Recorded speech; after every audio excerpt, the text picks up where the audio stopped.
परिचित लोगों के डोको से అపరిచిత్ లోగోं के साथ से मैं यहाँ तक పहुంచా అని ఒక మాట చెప్పాడు హిందీలో.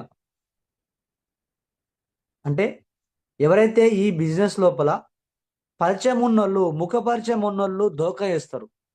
నువ్వు చేయకని చెప్తారు. నీ డ్రీమ్స్ దొంగలిస్తారు. నీకు కార్ వస్తాయా, నీకు హౌస్ వస్తాయా, నువ్వు ₹1,00,000 సంపాదిస్తావా, అవన్నీ వేస్ట్ అని చెప్పి మన ముఖ పరిచయం ఉన్నోళ్ళు మన మాటల్ని పట్టించుకోరు, దూరం పెట్టేస్తారు.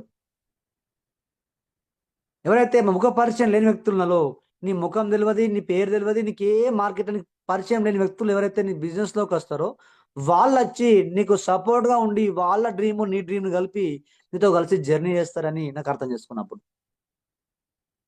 క్లియర్స్. అంటే పరిచయం ఉన్న వ్యక్తులు మనల్ని దూరం చేస్తారు, పరిచయం లేని వ్యక్తులే నువ్వు ఈ బిజినెస్లో నీతో కలిసి జర్నీ చేస్తారని నాకు అర్థమైంది.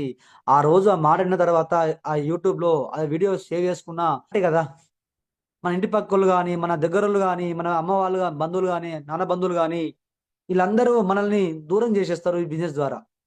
మన ముందర మంచిగా మాట్లాడతారు, సాటుకు మనం పోయిన తర్వాత వస్తుండు కదా చెప్తారు, ఇక రామాయణం చెప్తారు వినండి అని ఎగతాళి చేస్తారు. కాబట్టి నేను ఆ మైండ్లో ఒకటి ఫిక్స్ అయిపోయినా, ఎవ్వరికి చెప్పాలా నెట్వర్క్ బిల్డ్